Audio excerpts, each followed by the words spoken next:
औज़ुबिल्लाहि मिनश्शैतानिर्रजीम बिस्मिल्लाहिर्रहमानिर्रहीम। आज हमारी जो सूरत है सूरा आला, जो कि अल्हम्दुलिल्लाह हमने रमज़ान मुबारक के महीने के अंदर ये हमने बाकायदा जो तरावियाँ घर पे तमाम किया था, जिसमें से हमने 3-4 पारे जो है वो हंज़ला ने और तलहा ने और सामा ने इसको पढ़ाए भी थे। तो उसमें से आज मैंने जो इंतखाब किया है सूरा आला का इंतखाब किया। इंशाअल्लाह 15-20 मिनट के अंदर हम कोशिश करेंगे कि इसके अंदर जो मैसेज है उसको समझने की कोशिश करें। तो सबसे पहले इसकी तिलावत करते हैं।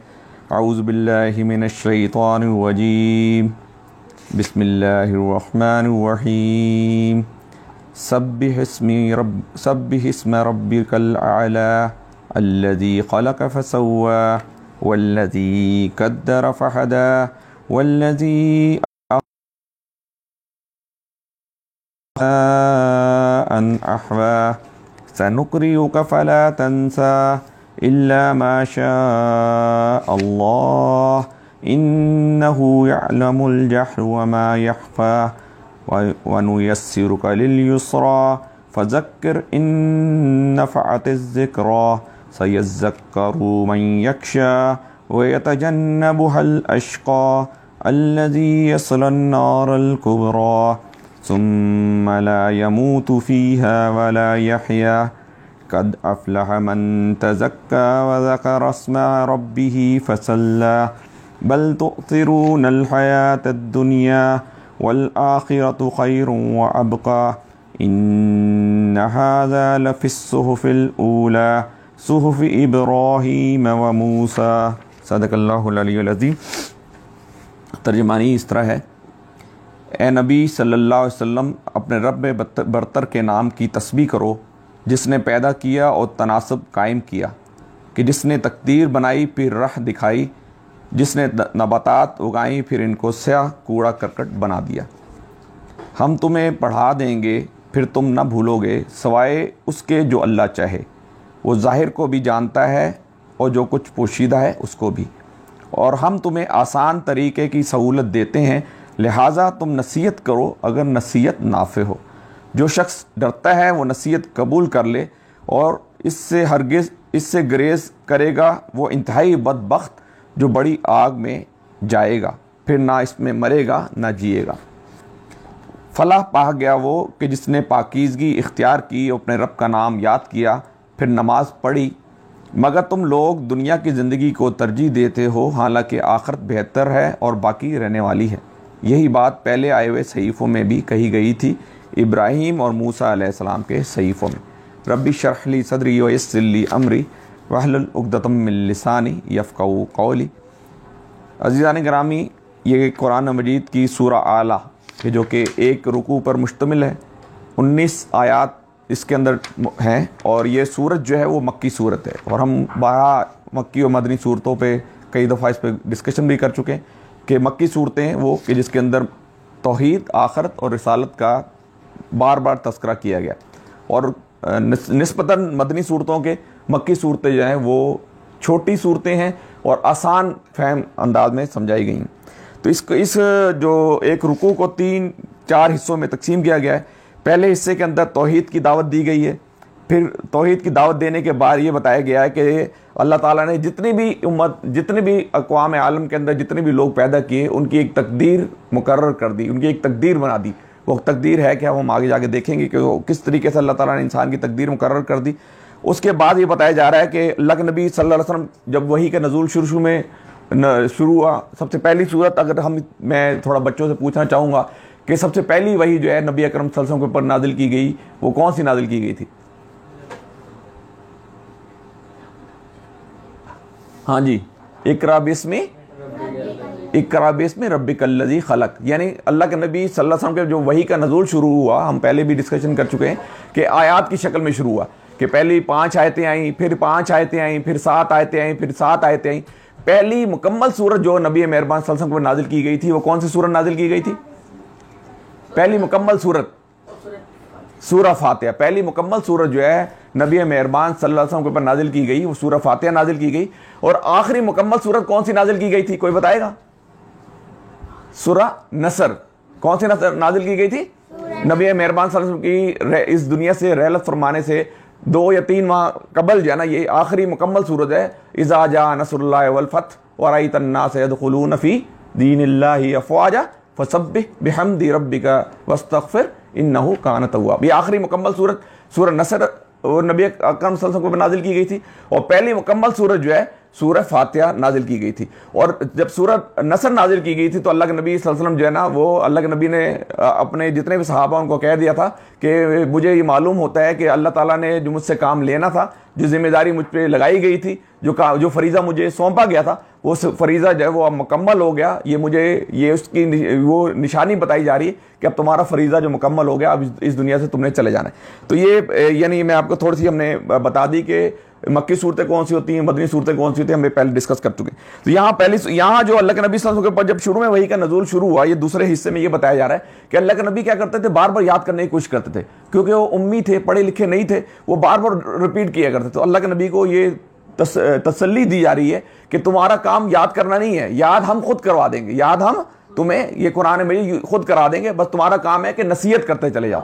तुम्हारा काम क्या है कि लोगों को इस पैगाम की नसीहत जो है तुम करते रहो। और हमने ये देखा है कि अल्लाह के नबी सल्लल्लाहु अलैहि वसल्लम ने आखिरी खुतबा के अंदर फरमाया था कि बल्लिगू अन्नी वलौ आया, कि मुझसे एक बात भी तुम तक पहुंच गई, एक आयत भी तुम तक पहुंच गई, एक हदीस भी तुम तक पहुंच गई, अब ये तुम्हारी जिम्मेदारी है कि तुमको आगे तक पहुंचाना है। तो पहले हिस्से में अल्लाह के नबी को ये तौहीद की तालीम दी गई, उसके बाद तौहीद के बाद तस्बीह का बताया गया, फिर तकदीर का जिक्र किया गया, और तकदीर के बाद ये कहा तीसरे हिस्से में बताया गया कि तुम्हारा परेशान ना हो, तुम्हें हम याद करा देंगे। और आखिरी हिस्से में बताया गया कि तुम जब तुम्हारा काम क्या है, तबलीग करना है, और उसके बाद जो फलाह पाने वाले लोग कौन होंगे, कामयाब लोग कौन होंगे, उन कामयाब लोगों की 1-2 सिफात जो है वो आखिरी हिस्से के अंदर बयान की गई। तो आइए हम आयत वाइज को लेके चलते हैं। सबसे पहले अल्लाह फरमाते हैं कि सब्बिहिस्मि रब्बिकल आला, ए नबी अपने रब बरतर के नाम की तस्बीह करो। अल्लज़ी खलक़ फसव्वा वल्लज़ी क़द्दर फहदा, कि जिसने पैदा किया और तनासुब कायम किया, और जिसने तकदीर बनाई फिर राह दिखलाई। यानी हम ये देखते हैं कि यानी अल्लाह के नबी सल्लल्लाहु अलैहि वसल्लम फरमाया लक़द ख़लक़नल इंसान फ़ी अहसन तक़वीम, कि मैंने इंसान को बेहतरीन साख्त पर पैदा किया। यानी अल्लाह ताला यहाँ पर फरमा रहे हैं, ए नबी अपने रब बरतर की तस्बीह करो कि जिसने पैदा किया और तनासुब, यानी जितना भी कायनात के अंदर तनासब है, जितने भी इंसान को नुक्स की तरह दुरुस्त बनाया, ये सारा का सारा अल्लाह ताला कह रहे हैं कि ये जो कायनात के अंदर जो चीज़ें फैली हुई हैं, ये चांद, ये सूरज, ये सितारे, ये चरिंद, ये परिंद, ये मछलियाँ, ये ज़मीन के ऊपर मखलूक़ात, ये ज़मीन के अंदर मखलूक़ात, ये पानी के अंदर मखलूक़ात, ये सारी की सारी चीज़ें अल्लाह ताला फरमाते हैं कि इंसानों और जिन्हों के अलावा मैंने जितनी भी मखलूक़ात पैदा की, उनको एक लाइन ऑफ डायरेक्शन दे दी, उनको एक ऑब्जेक्टिव दे दिए, उनको एक तरीक़ाकार बता दिए, वो उसके मुताबिक अपने यानी सूरज को बता दिए कि इस टाइम निकलना है, इस टाइम गरूब होना है, चांद को बता दिया इस तरीके से चलना है, इस तरह गरूब होना है। ये सारा का सारा काम जो दुनिया के अंदर जो चीज़ें काम जो चीज़ें चल रही हैं, वो सारा का सारा निज़ाम अल्लाह ताला कहते हैं कि मैंने उनको बता दिया।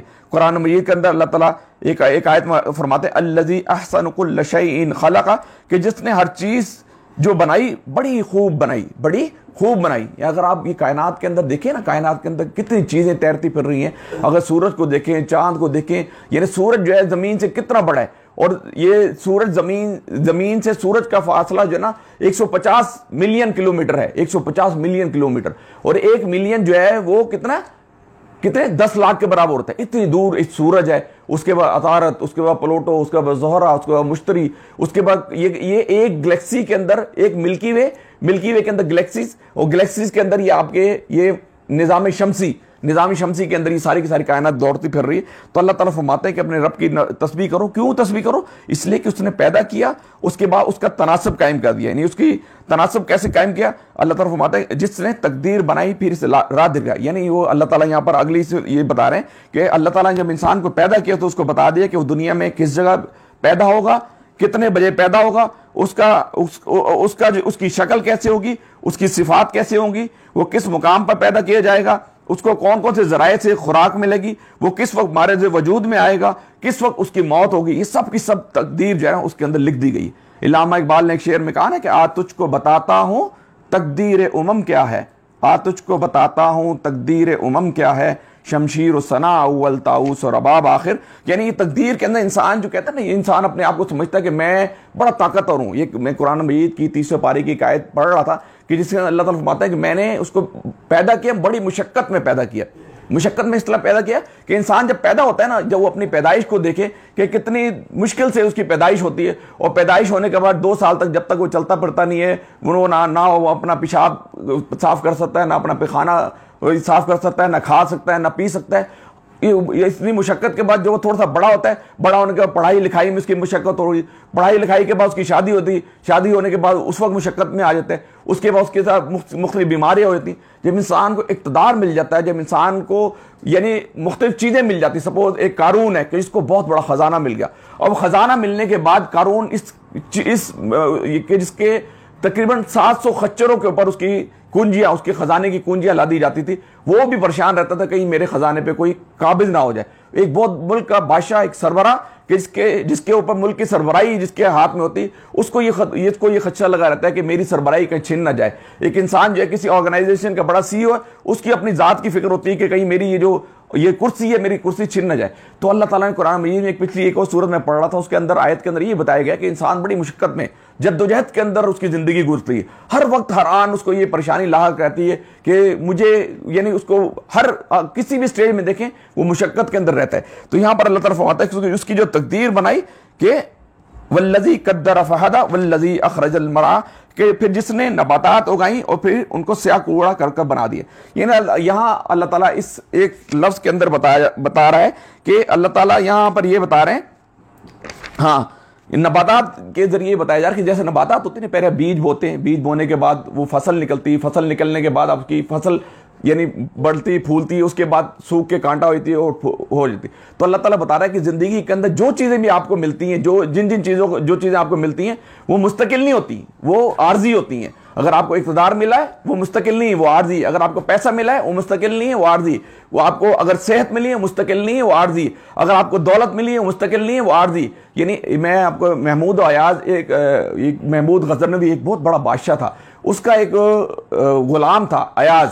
वो अयाज को एक दफ़ा महमूद गजनवी ने कहा कि तुम ऐसा करो कि उसको अंगूठी दी कि मेरी अंगूठी पे कोई ऐसी चीज़ लिखवाओ कि जब मैं इसको खुशी में देखूं तो गमगीन हो जाऊं, और जब गमगीन हूं और जब मैं इसको देखूं तो मैं खुश हो जाऊं। अब वो जो अयाज था वो बड़ा यानी वाइस मैन था, बड़ा काबिल शख्स था। वो अंगूठी लेके गया और बाजार से जाकर एक जो लिखने वाले थे उससे लिखवा गया कि ये वक्त भी गुजर जाएगा, ये वक्त भी गुजर जाएगा, और वो लाके दे दी महमूद गजनवी को। जब उसने वो अंगूठी, जब वो खुश होता था, जब उसको देखता था कि वो जब खुश होता था, ये सपोज बहुत बड़ी उसको दौलत हाथ आ गई, बहुत बड़ा खजाना हाथ आ गया, बहुत बड़ा उसको कोई अच्छा डिसीजन कर लिया, जब उसको पढ़ता था तो वो गमगीन होता था कि ये जो मैंने किया काम ये मुस्तकिल नहीं है, ये आर्जी है, ये वक्त गुजर जाएगा। और जब गमगीन होता था, उसको पढ़ता था, उसको पता चलता था कि ये मुस्तकिल नहीं आर्जी। इसका मतलब है कि इंसान की जो जिंदगी है ना, उसका एक एक लम्हा कीमती है। जो वाइस मैन होते हैं, जो अक्लमंद लोग होते हैं, जो काबिल लोग होते हैं, वो अपनी एक एक मिनट को कीमती जानते हैं। उनको पता है कि ये मेरी जिंदगी जो मिली है,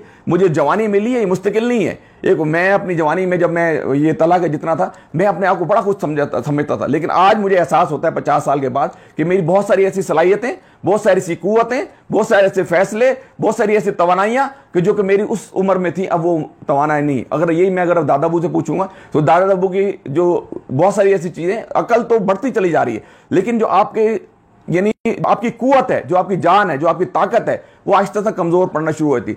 तो इसका मतलब है नबी अकरम फरमाया कि क़यामत वाले दिन इंसान अपनी जगह से हिल नहीं सकेगा जब तक कि उससे 5 चीज़ों का हिसाब किताब ना ली जाए। उसके अंदर एक चीज़ ये भी है कि अल्लाह ताला पूछेंगे कि तुझे मैंने जवानी दी थी, तूने किस कामों में खर्च की थी, तुम्हें मैंने टाइम दिया था, मोहलत दी थी, तुम्हें किन कामों में खर्च की। आज हम अपना टाइम जो है, अगर ये बच्चों से पूछे कितना बड़ा टाइम जो है, मैं कल परसों ही ये देख रहा था मीडिया के ऊपर, सोशल मीडिया के ऊपर, कि हम अपनी ज़िंदगी का एक बहुत बड़ा हिस्सा जो है फेसबुक के ऊपर, व्हाट्सएप के ऊपर लगाते और लायानी चीज़ों पर कि मैं 2-2, 3-3, 4-4, 5-5 घंटा में गेम खेल रहा हूँ, 6-6, 8-8 घंटे में मूवियाँ देख रहा हूँ। और मैं इस कुरान को, मुझे बड़ा दुख होता है कि जब मैं कुरान को देखता हूँ उसके ऊपर मट्टी पड़ी होती है, तो मुझे बड़ा एहसास होता है कि ये कुरान नबी अकरम फरमाया कि अस्सयाम वल कुरान यशफ़ाअन लिल अब्द, कि रमज़ान और कुरान जो है क़यामत वाले दिन जो है बंदे के हक में सिफारिश करेंगे, शफाअत करेंगे। और कुरान अगर आज हम जब कुरान ही पूरे साल में पढ़ते ही नहीं है, अपनी ज़िंदगी का एक बहुत बड़े, मैं अभी कुछ दिनों पहले एक दोस्त मेरे बैठ के हम गुफ्तगू कर रहे थे, वो दर्स देते थे, वो कहते हैं क़यामत वाले दिन जो है ना,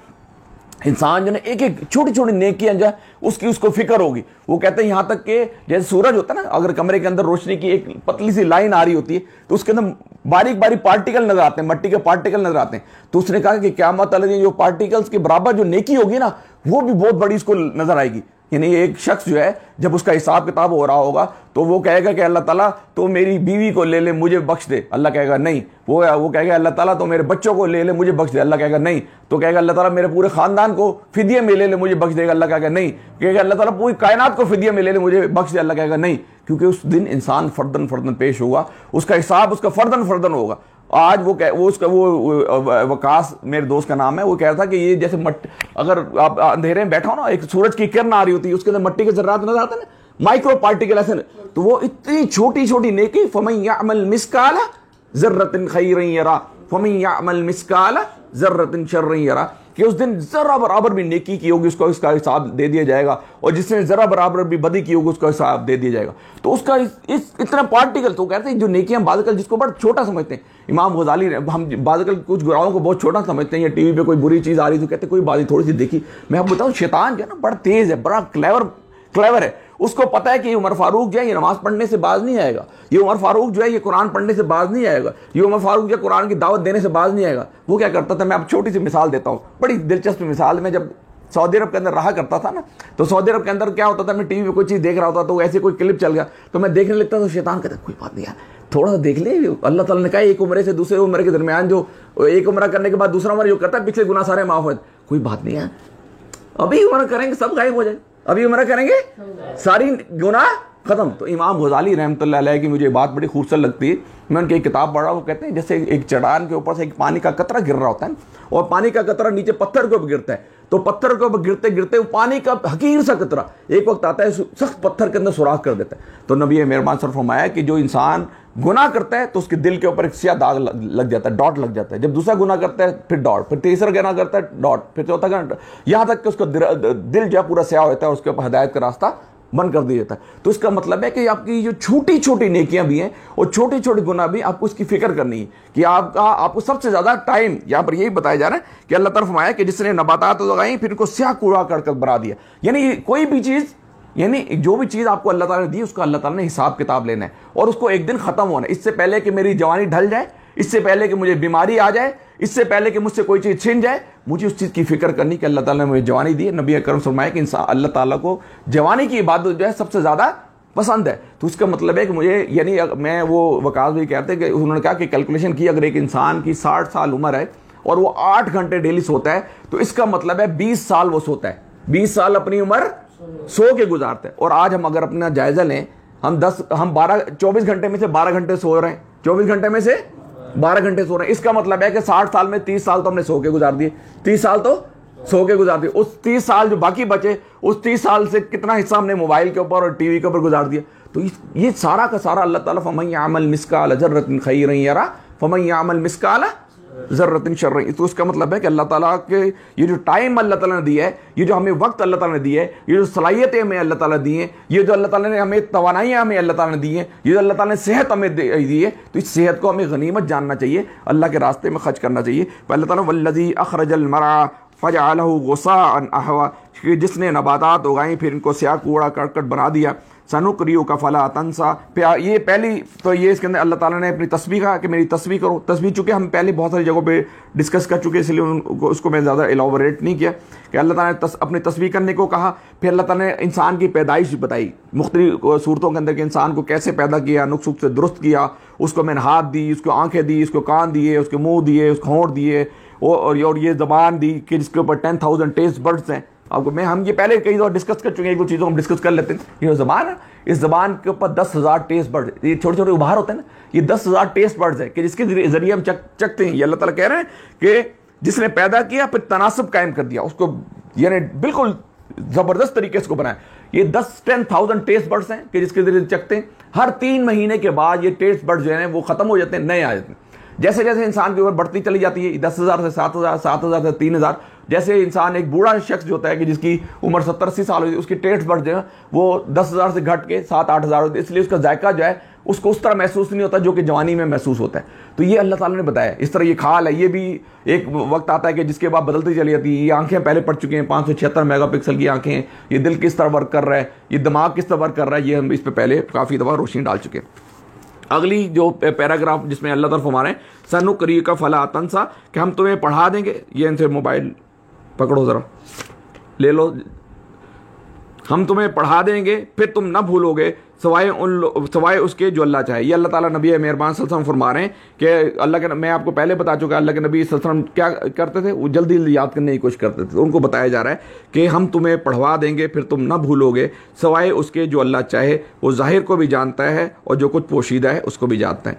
फिर आगे अल्लाह ताला फरमा रहे हैं सयज़्ज़क्करु मन यख्शा व यतजन्नबुहुल अश्क़ल लज़ी यस्लन नारल कुबरा, और तुम्हें आसान तरीके की सहूलत देते हैं, लिहाजा तुम नसीहत करो और नसीहत नाफ़े है। नसीहत नाफ़े यानी यहाँ एक बताई जा रही है कि तुम्हारा काम क्या है। कुरान में ये कहते देखो जो फरमाया कि कुंतुम खैरा उम्मतिन उखरिजत लिन्नास तामुरूना बिल मारूफ व तनहौना अनिल मुनकर, यानी तुम वो बेहतरीन उम्मत हो जिसको लोगों की नफ़ा रसाई के लिए निकाला गया। तुम्हारा काम क्या है, नेकियों का हुक्म देना और बुराइयों से रोकना। और मैं वो आपको आयत भी पहले वो बता चुका अल्लाह के नबी अकरम सल्लल्लाहु अलैहि वसल्लम की कि बल्लिगु अन्नी वलौ आया, कि मेरे से तुम्हारी तरफ एक बात भी तुम तक पहुंची तो आगे बताने। तो यहाँ पर ये यानी अल्लाह के नबी सल्लल्लाहु अलैहि वसल्लम के जाने के बाद हर उम्मत की जिम्मेदारी बताई जा रही है, करो अगर नसीहत नाफे हो, ठीक है। और जो शख्स डरता है वो नसीहत कबूल करेगा। यानी यहाँ फरमाया जा रहा है कि जो अल्लाह की खशियत रखता है, जो दिल के अंदर तड़प रखता है, जो माफ़ी चाहता अल्लाह ताला से एक तरफ पलटता है, तो वो शख्स जो अल्लाह से डरता है वो नसीहत कबूल करने वाला है। और इससे ग्रेज करेगा वो इंतहाई बदबख्त जो बड़ी आग में जाएगा, फिर ना इसमें मरेगा ना जिएगा। हम ये जहन्नम के हवाले से पहले काफ़ी जगहों पे ये पढ़ चुके हैं कि वो जहन्नम के जिसके अंदर एक दोस्त की कि जिसको सबसे छोटी सज़ा दी जाएगी, उसके पाँव के नीचे जो है आग का अलाव लगा दिया जाएगा, उसका दिमाग इस तरह खोलेगा जिस तरह हांडी के अंदर गोश्त खोलता है ना, इस तरह खोलेगा। और नबी अकरम सल्लल्लाहु अलैहि वसल्लम जब मेराज पे तशरीफ़ ले गए ना, नबी अकरम सल्लल्लाहु अलैहि वसल्लम को 2 मरतबा जिब्राईल अलैहिस्सलाम अपने असल सूरत में नजर आए, एक मेराज के ऊपर और एक नजर आए जब पहली वही इक़रा बिस्मि रब्बिकल लज़ी खलक़। जो मेराज पे नजर आए ना, तो अल्लाह के नबी ने फरमाया कुरान में ये के अंदर आए कि उनका जो एक पाँव था सिदरतुल मुंतहा की तरफ, सिदरा कहते हैं बेरी के दरख्त को, सिदरा किसको कहते हैं, बेरी के दरख्त को। उनका एक पाँव जो है जिब्राईल अलैहिस्सलाम का सिदरतुल मुंतहा, वो बेरी का दरख्त कोई था, वो जो कुरान मजीद है वो अल्लाह आलम, अल्लाह ताला उसको जानते हैं कि वो एक यानी उनका एक पाँव दुनिया के उस कोने पर था, एक पाँव दुनिया के इस कोने पर था। और उनका जो मुंह था वो इस तरह तीर कमान है, जिससे अर्तकल के अंदर देखते हैं तीर की रस्सी होती है और आगे कमान होता है, तो तीर और रस्सी के दरमियान जो फासला होता है उस जिब्राईल अलैहिस्सलाम का फासला यहाँ तक था। और उनकी जो हाइट थी ज़मीन और आसमान के दरमियान।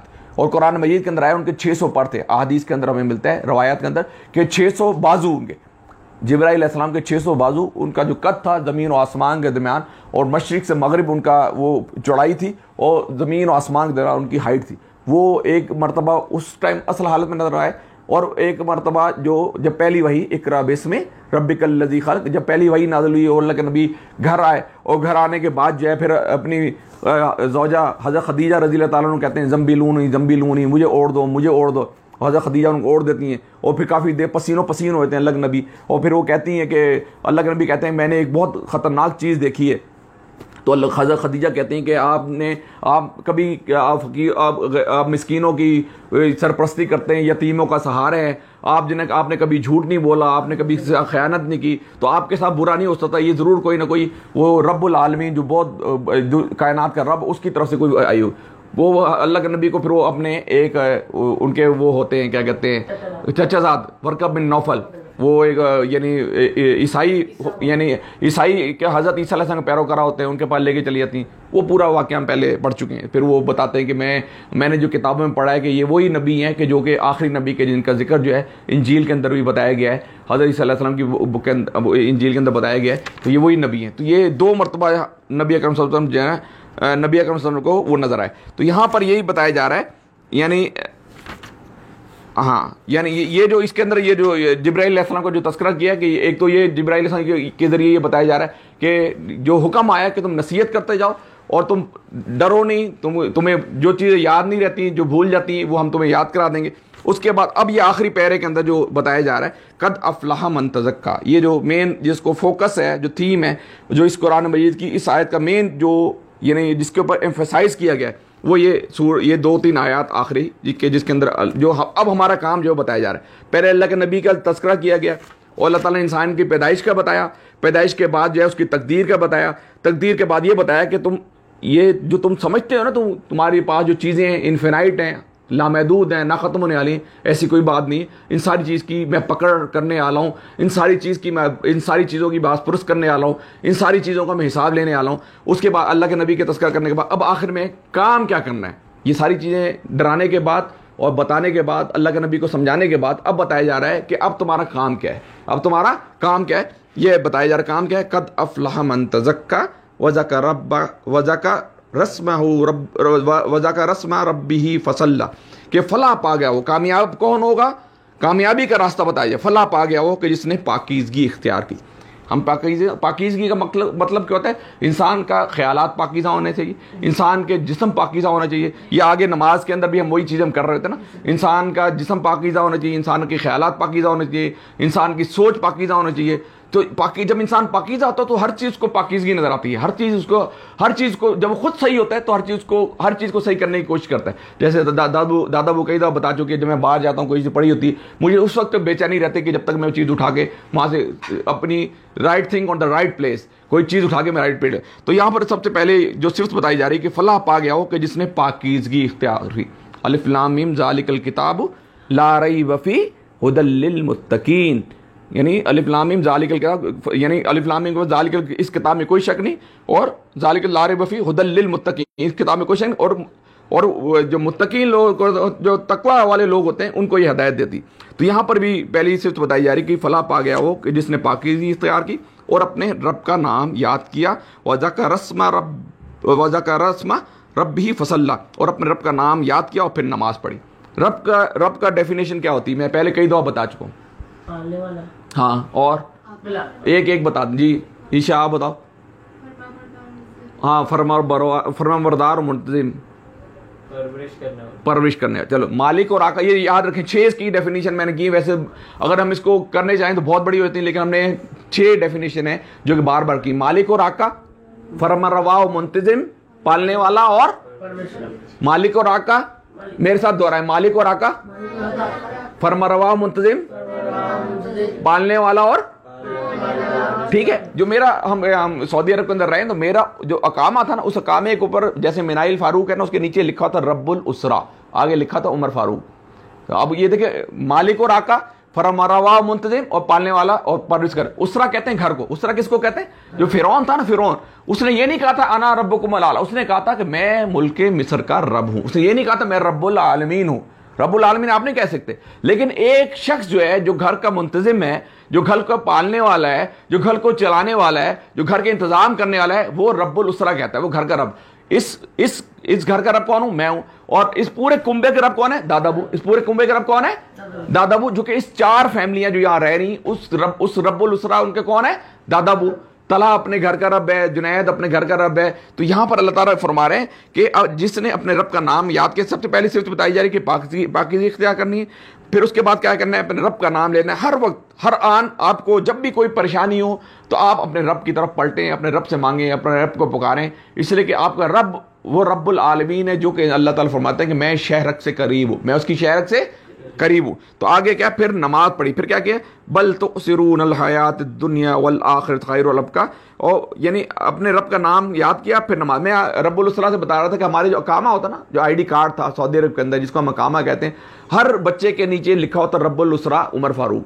मैं ईशा फारूक रब्बुल उसरा उमर फारूक, मिनाइल फारूक रब्बुल उसरा उमर फारूक, तला फारूक रब्बुल उसरा उमर फारूक। रब्बुल उसरा यानी ये तला फारूक जो है, इसका कफील कौन है? उमर फारूक है, जो कि इन घर को चला रहा है, इस घर के इंतजाम को चला रहा। ठीक है। तो यहाँ पर फिर अल्लाह ताला फिर नमाज पढ़ी। नमाज हमें क्या सिखाती है? पहले दादा अबू कईदा बता चुके हैं कि 2 चीजें बता जी।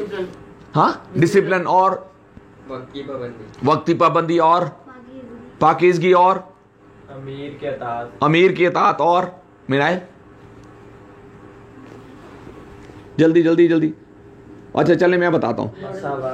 मसावात। ठीक है। नमाज हमें सिखाती है बंदगी रब्त, वक्त की पाबंदी, नज़्म व ज़ब्त, शुक्र अदा करना, अतात, सब्र, तहम्मुल, मसावात, पाकीज़गी, जिस्म की पाकीज़गी, ख्यालात की पाकीज़गी, कपड़ों की पाकीज़गी, जगह की पाकीज़गी, गुनाहों पे नदामत, अल्लाह से मोहब्बत का इजहार।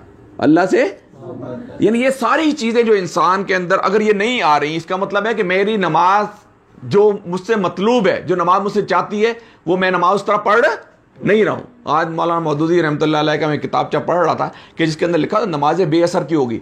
नमाज़ें इसलिए बेअसर होगी कि हम नमाज का हमें मतलब ही नहीं पता होता कि मैं सुभान रब्बी अल अज़ीम के अंदर क्या पढ़ रहा हूँ, सुभान रब्बी अल आला के अंदर मैं क्या पढ़ रहा हूँ, समी अल्लाहु लिमन हमिदा रब्बना लकल हम्द में मैं क्या पढ़ रहा हूँ।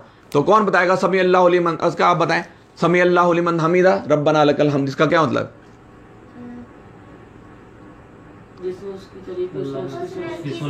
हाँ, अल्लाह ने ये समी अल्लाहु लिमन हमीदा, जिसने अल्लाह ताला को पुकारा अल्लाह ताला ने उसकी सुन ली। ये जिसने अल्लाह ताला की तारीफ की अल्लाह ताला ने उसकी सुन ली। यानी आपने जो पहली रकत के अंदर जो दुआएं मांगी थी, जो अल्लाह ताला को पुकारा था, जो अल्लाह ताला की सना की थी, जो अल्लाह ताला की तारीफ की थी, जैसे आप समी अल्लाहु लिमन हमीदा आपने किया तो अल्लाह ताला ने क्या कि अल्लाह ताला ने तुम्हारी सुन ली जिसने उसको पुकारा। तो इसका मतलब है कि जब मैं अगर मैं सुभान रब्बी अल अज़ीम का मतलब कौन बताएगा? सुभान रब्बी अल अज़ीम, हाँ ठीक है। अगर मैं तेज से पढ़ रहा हूँ, उर्दू में पढ़ रहा हूँ, तो आप कहेंगे यार पापा ये क्या कर रहे हैं आप, आपका ये दिमाग तो ठीक है, आप ये कैसे पढ़ रहे हैं। आज क्या होता है कि मैं 3 दफा सुभान रब्बी अल अज़ीम पढ़ता हूँ, अगला नमाज पढ़ के पूरी रकत पढ़ के बाद का पूरी नमाज पढ़ के जा चुका था, उसको नमाज के मतलब मफाहिम का बिल्कुल पता ही नहीं होता। तो इसका मतलब है कि फला कामयाबी किसमें अल्लाह ताला ने रखी? पाकीज़गी के अंदर। दूसरे नंबर कामयाबी किसके अंदर अल्लाह ताला ने रखी? कि अपने रब के नाम के अंदर। तीसरे जो यहाँ पर बताई जा रही सिर्फ पाकीज़गी कामयाबी किस में रखी, फलाह किस में रखी? नमाज के अंदर। मगर फिर अल्लाह ताला फरमा रहा है कि तुम क्या करते हो, तुम्हारी अब अल्लाह ताला उन लोगों की अक्कासी कर रहे हैं कि लोगों का तर्ज अमल, जनरल तर्ज रवैया क्या है, मगर तुम लोग दुनिया की ज़िंदगी को तरजीह देते हो, हालांकि आखिरत बेहतर और बाकी रहने वाली है। यही बात पहले आए हुए सहीफ़ों में भी कही गई थी और इब्राहिम और मूसा के सहीफ़ों में भी कही गई थी। यानी अल्लाह ताला फरमा रहा है कि जनरल रवैया जो इंसानों को बता रहा है कि इंसानों का जो तर्ज अमल था, ये जनरल रवैया क्या है, वो क्या करते हैं, दुनिया को तरजीह देते हैं। इधर नमाज आ रही है, हय्या अलस सलाह हय्या अल फलाह, इधर मैं कार्टून देख रहा हूँ तो कहते हैं छोड़ो नमाज। जनाब मैंने आपको बताया ना सऊदी अरब में उसको शैतान को पता है कि ये हंजला का टूल क्या है, उसको पता है कि जो शैतान को पता है कि जो मैं टूल इस पे लगा रहा हूँ वो तला पे नहीं लगेगा, तला को मैंने किसी और तरीके की खुराक देनी है। हर किसी की डोज अलग अलग है, उसामा की डोज अलग, उसको पता है कि ये इस चीज़ पे कंप्रोमाइज़ नहीं करेगा, इसको छोड़ दो। ये नमाज इसने पढ़नी, इसने नहीं नमाज छोड़नी, तो इसकी नमाज को लेट करा दो, या इसकी नमाज के अंदर इसकी ख्यालात कहीं और पहुंचा दो, या इसको कोई और गुनाह करा दो जो नमाज का जिसको इबादत मिली, जो इसको नेकियां मिली थी वो ख़त्म हो जाए। ठीक है ना। अब नबी एक नाबीना सहाबी नबी मेहरबान सल्लल्लाहु अलैहि वसल्लम के पास आते हैं और कहते हैं कि अल्लाह के नबी, मैं जो ना मेरी चूँकि आंखें नहीं है, मेरे बड़ा मुश्किल होता है कि मैं जाके नमाज़ पढ़ूँ, तो मुझे आप इजाज़त दे दीजिए कि मैं जो ना घर पे नमाज़ पढ़ लूँ। तो वो नबी मेहरबान सल्लल्लाहु अलैहि वसल्लम थोड़ी देर खामोश रहते हैं, फिर पूछते हैं क्या तुम्हारे कानों के अंदर अजान की आवाज़ आती? कहते हैं हाँ अल्लाह के नबी मेरे तो कान में आवाज़ आती। तो अल्लाह के नबी कहा नहीं, नमाज तुमने मस्जिद में पढ़नी। और आज हम बिल्कुल हट्टे कट्टे, आज हम अल्हम्दुलिल्लाह हमारे अंदर सेहत भी है, तवानाई भी है, आंखें भी दी हैं, अल्लाह ने कान भी दिए, और मैं अगर हय्या अलस सलाह हय्या अल फलाह के पुकार आ रही है और मैं यहाँ सो रहा हूँ, तो इसका मतलब है कि मैं कितना बड़ा जुल्म कर रहा हूँ। एक मस्जिद के अंदर एक नमाज, अल्लाह के नबी ने एक नाबीना सहाबी को भी इजाज़त नहीं दी कि वो घर पे नमाज पढ़े, बल्कि कहा कि नहीं, अल्लाह के नबी फरमाते हैं कि मुझे तो बड़ा सख्त गुस्सा आता है कि मेरा दिल चाहता है मैं उनके लोगों के घरों को आग लगा दूं, आग लगाने का हुक्म दे दूं, लेकिन घरों के अंदर औरतों, बूढ़ों और बच्चों को ख्याल आके मैं ये हुक्म नहीं सादिर फरमाता, लेकिन मेरे दिल चाहता है कि मैं उनके घरों को आग लगा दूं। तो ये घर के अंदर एक नौजवान बंदे की, एक बालिग शख्स लड़के की, एक बालिग बच्चे की वो इजाज़त ही नहीं मैं किसी भी सूरत में घर के अंदर नमाज पढ़े। यानी अल्लाह ताला फरमाते हैं कि मुझे जवानी की इबादत जो है ना बहुत ज़्यादा पसंद है। एक बूढ़े के अंदर, बूढ़ा जो इबादत कर रहा है और एक जवान जो इबादत कर रहा है, उसकी जवानी की इबादत अल्लाह ताला को बहुत ज़्यादा पसंद है। तो इसका मतलब है कि अगर मैं फलाह पाना चाहता हूँ, अगर मैं कामयाबी पाना चाहता हूँ, अगर मैं चाहता हूँ कि इस दुनिया के अंदर मैं कामयाब हूँ और आखिरत के अंदर मैं कामयाब हूँ, तो मुझे क्या करना चाहिए? नमाज का सबसे पहले एहतमाम करना है। अपने रब को याद करें, अपने रब को पुकारें, अपने रब की तरफ रुजू करें। और मैंने आपको बताया ना कि ये जो जितनी भी चीज़ें अल्लाह ताला ने दी, ये जवान नबी फरमाया कि मैं आपको हदीस आखिरी बताना चाहूँगा कि अल्लाह के नबी फरमाया कि क़यामत वाले दिन इंसान के पाँव उस वक्त तक नहीं हिल सकेंगे जब तक वो 5 चीज़ों का जवाब ना दे दे। उसके अंदर 2 चीज़ें मैं बताई थी ना कि सबसे पहले कि जो मैंने जवानी अता की थी तूने किन कामों में खर्च की, तू मुझे पैसा दिया था वो किन कामों में खर्च किया, तुझे मैंने वक्त दिया था वो किन कामों में खर्च किया। और हम ये पहले पढ़ चुके हैं ना कि एक इंसान जो है यानी 60 साल की ज़िंदगी के अंदर अगर 8 घंटे डेली सोता है तो इसका मतलब है कि 20 साल वो सो रहा है। और आज हम कितना सो रहे हैं? मेरा ख्याल है कि ये लाइव बताने की ज़रूरत नहीं है, आप लोग सब जानते हैं कि हम कितना सोने में टाइम गुजार देते हैं। इसका मतलब है कि आधी से ज़्यादा ज़िंदगी हम सोने में गुजार देते हैं। तो जब अल्लाह ताला फमन यअमल मिस्काल ज़र्रतिन खैरन यरा फमन यअमल मिस्काल ज़र्रतिन, जब वो प्रोजेक्टर चला दिया जाएगा और जब हर चीज़, अब मैं एक आखिरी हदीस जो कि मैं कई दफ़ा पहले ही बढ़ा चुका हूँ, हदीस कुदसी कि जिसके अंदर नबी अकरम सल्लल्लाहु अलैहि वसल्लम फरमाया कि क़यामत वाले दिन लोग इस तरह हाजिर होंगे कि तुम्हारे और रब के दरमियान कोई पर्दा हाइल ना होगा, कोई वकील ना होगा, कोई शाफे ना होगा। दाईं तरफ देखोगे तुम्हें अपने आमाल नज़र आएंगे, बाईं तरफ देखोगे तुम्हें अपने आमाल नज़र आएंगे और सामने देखोगे जहन्नम नज़र आएगी। इस अंदाज में इंसान अपने रब के हजूर पेश हो जाएगा। तो वहाँ कोई बेटा नहीं होगा। मैं आपको बताया ना कि इंसान कहेगा कि अल्लाह ताला मेरी बीवी को ले ले, मेरे बच्चों को ले ले, मेरे ख़ानदान को ले ले, इस पूरी कायनात को फिदिये में ले ले, मुझे बख्श दे। अल्लाह ताला का कहे नहीं, आज तुझे तेरा हिसाब तुझे खुद देना है। कोई बाप नहीं, कोई बेटा नहीं, कोई बहन नहीं, कोई भाई नहीं, कोई चचा नहीं, कोई दादा नहीं, कोई पोता नहीं, हर बंदा इंसान फर्दन पेश होगा। तो इससे पहले तो इसके अंदर हम जो 4-5 चीज़ें ली, इसको दोबारा रिपीट करके 1-2 मिनट में समअप कर लेते हैं। सबसे पहले अल्लाह ताला ने कहा कि मेरी अपने रब बरतर की तस्बीह करो कि जिसने मुतनासिब अंदाज में पैदा किया। फिर तकदीर बताई, तकदीर बनाने के बाद ये अल्लाह ताला बता रहा है कि तुम शुक्र बेमहार नहीं हो।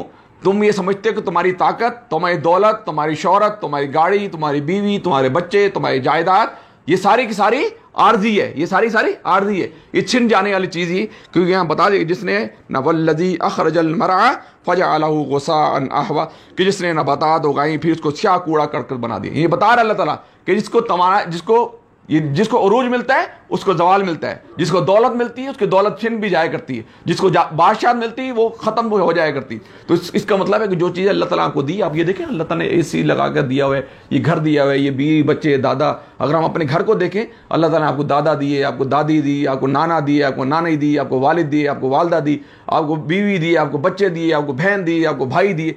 यानी कोई ऐसा रिश्ता नहीं जो अल्हम्दुलिल्लाह हमारे घर के अंदर मौजूद नहीं है और हयात नहीं।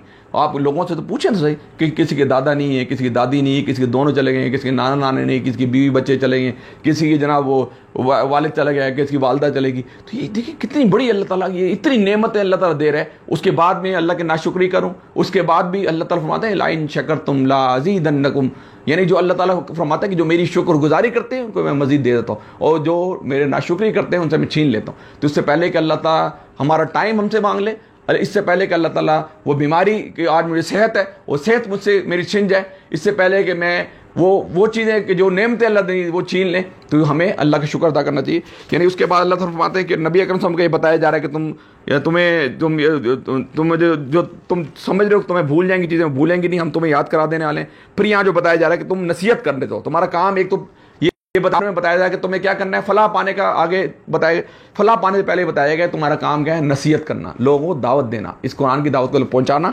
उसके बाद आखिर में कामयाबी का जो बता दिया जाए कि रब का नाम को याद करो, पाकीज़गी इख्तियार करो, रब के नाम को याद करो, नमाज पढ़ो। और लेकिन लोग क्या करते हैं, वो दुनिया की ज़िंदगी को अल्हाकुमुत तकासुर हत्ता ज़ुरतुमुल मकाबिर, कल्ला लोग दुनिया की ज़िंदगी को तरजीह देते हैं, हालांकि आखिरत बेहतर और बाकी रहने वाली है। ये बात अल्लाह ताला फरमाते हैं कि पहले भी मैं बताता रहा हूँ, पहले भी सहीफ़ों में आती रही है, लेकिन लोग इनकार करते रहे। उनका इंजाम क्या था, हम बहुत सारी जगह सूरह असर के अंदर इसका अंजाम पढ़ चुके हैं, दीगर वाक़यात के अंदर पढ़ चुके हैं। अल्लाह ताला दुआ है कि अल्लाह ताला मुझे और आपको इन बातों पर अमल करने की तौफीक अता फरमाए। अल्लामा इकबाल का एक शेर नमाज के हवाले से, शौक़ गर न हो तेरा तेरी नमाज का इमाम, शौक़ गर न हो तेरा तेरी नमाज का इमाम, तेरा रुकू भी हिजाब, तेरा सुजूद भी हिजाब।